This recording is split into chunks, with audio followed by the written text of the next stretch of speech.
Ay buhaton. Earthquake mo shake. Shake. Graph. And roar.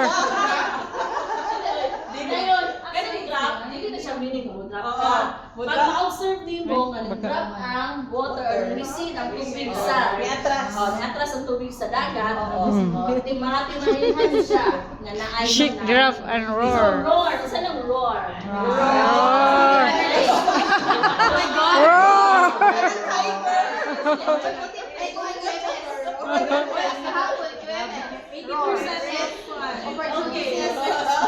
Dili na siya sa QR registry.